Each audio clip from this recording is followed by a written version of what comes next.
18th of April 2019 was the big day. The day that we would see Mount Everest in all of its glory.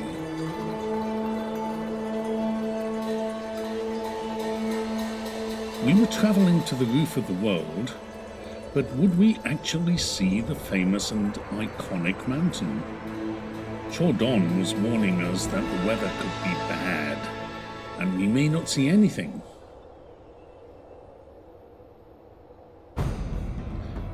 We left Shigatse and were soon climbing to a high plateau.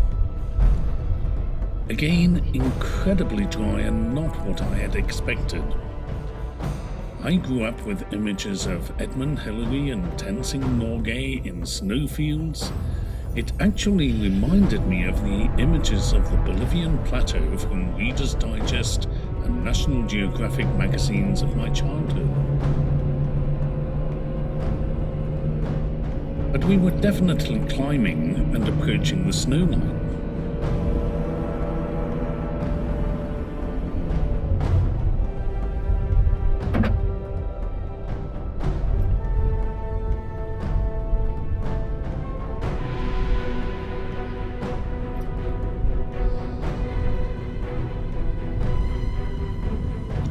Eventually, we reached a high pass where the wind was an absolute howling gale. No need for an anemometer here, prayer flags say it all.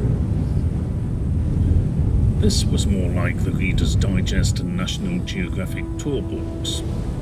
Prayer flags fluttering in a gale and snow-capped peaks in the distance. Wide open spaces and snowdrifts. But then we descended again, only to start the most spectacular climb of the journey.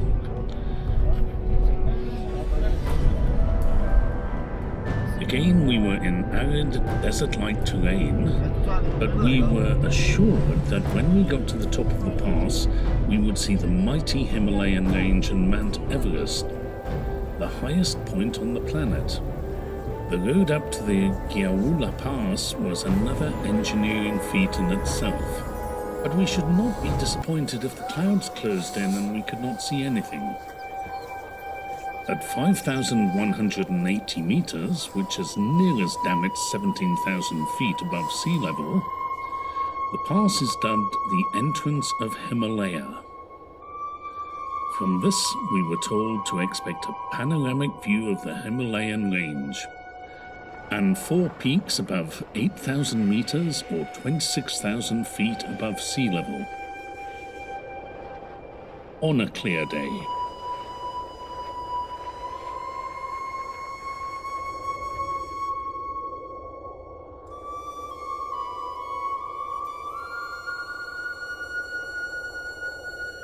However, the view from the pass did not disappoint.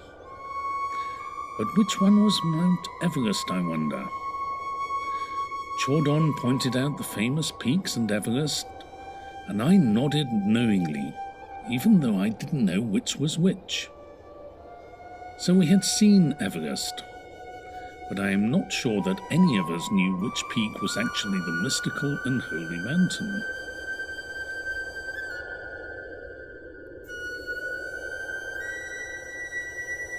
Mount Everest is in fact a part of the Himalaya mountain.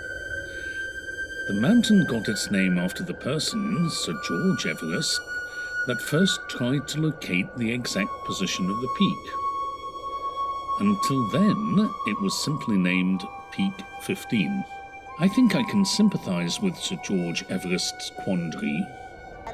Our journey continued down from the Gyaula Pass before the final ascent to our base for the night, the Rongbuk Monastery and Everest Base Camp.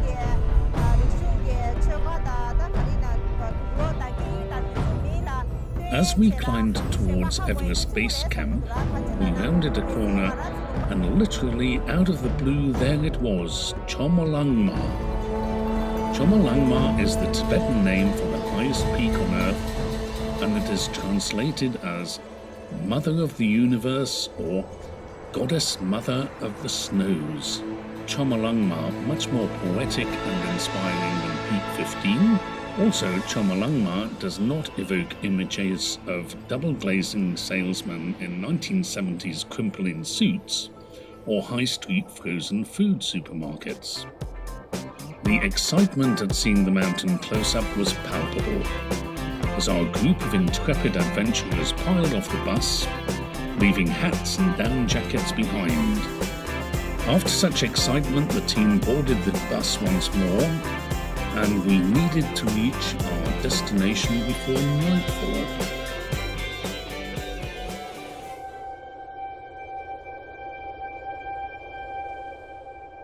It was already cold, but our destination was the Rongbuk Monastery, or Everest Base Camp.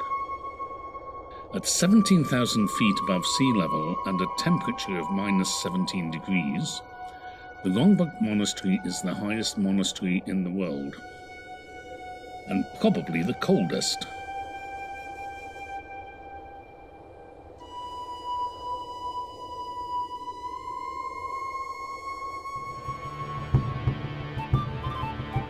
Rounding off the evening in the warmth of the dining area of the monastery base camp.